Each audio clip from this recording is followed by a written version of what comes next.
بسم الله الرحمن الرحیم. راځو رن کمانډ ته راځو. په رن کمانډ کې موږ تقریبا پرون ورځ کار کړی نو راځو څه ناڅه کار پکې نن کوو. زه لومړی اول دې ته راځم که چېرته زیات داسې وخت راشي چې دا رن کمانډ ما سره کار پرېږدي زه به څنګه دا ټیک کوم.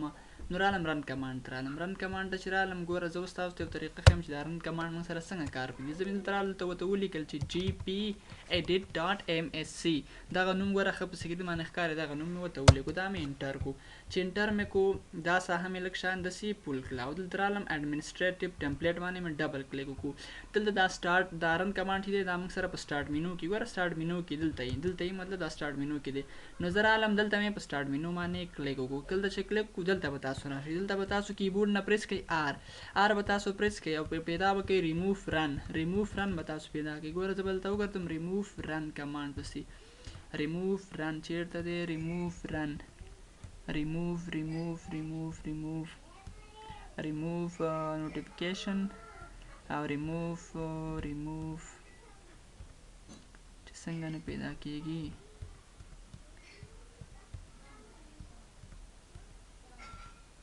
remove run دا دی remove run ډبل کلیک مې پې وکړو او راغلم انیبل ته مې ټیک مارک ولګو. انیبل ته ټیک مارک ولګو دا مې اپلای کو او اوکې مې کو. که اوس زه راشم ما سره زیاتره وخت دا وایرس داسې کوي. که زه اوس راشم رن کمانډ ته راشم په رن کمانډ زه کلیک کوم رن کمانډ ما سره نه خلاصېږي. که وینډوز او پلس آر پریس کړم بیا هم ما سره نه خلاصېږي. مطلب دا هغه وایرس چې کومې وي دغه رن کمانډ ما سره ډسیبل کړي. زه به رن کمانډ څنګه بیرته جوړوم. نو زه به راشم په ډیسکټاپ کې په یو خالي ځای به رایټ کلیک وکړم را به شم نیو ته او نیو نه بعد به راشم چېرته شارټ کټ ته به راشو. دلته به تاسو ورته هماغه ولیکئ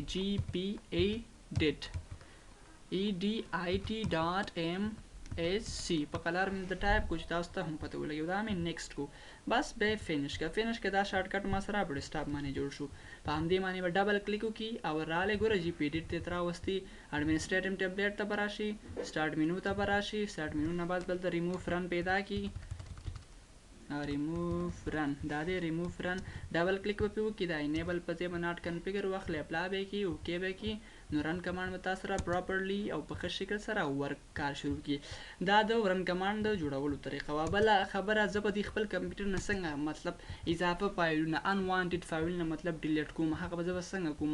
نو زه راځم ما سره درې څلور طریقې دي د رن کمانډ د لارې. زه به راشم رن کمانډ ته رالم رن کمانډ کې مو ته ولیکل ریسنټ فایلونه چې کوم دي هغه ما سره ختم که اوکې مې کو. ما سره اوس ګوره this folder is empty ریسنټ فایلونه ما سره نشته. که زه راشم ما اوس ډیلیټ کړي دي. که زه راشم وینډوز آر او ورته مو مې لیکل FreeFetch FreeFetch اوکې مې کو FreeFetch او کنټینیو مې کلیک کو. ګوره دلته زه تاسو ته رن کمانډ کې دا ښیم دا کمانډ پریفیچ ګوره دا به زه کاپي کړم دی چې نه کنټرول سی او دلته به په وین1 کې تاسو ته پیسټ کړم چې دا تاسو ته ښه ښکاره شي. زه راشو دا کمانډ مې ورته ولیکو په رن کې ګوره FreeFetch مې ورته ولیکو او بیا به کنټینیو صرف کلیک کوئ. نو که زه اوس دلته راشم دا ما سره هغه فایلونه دي چې مطلب اضافه زما په وینډوز کې جوړ شوي دي. صرف تاسو څنګه وکړئ کنټرول A به یې کوئ او شفټ ډیلیټ به یې کوئ او ګوره 293 فایلونه دي یس په کلیک کوئ او بس نور به کینسل کړئ. هغه دا یو فایل صرف پاتې کېږي که یو نیم فایل پاتې کېږي خلاص. نو دې کمانډ په واسطه ورسره بل دی ما سره د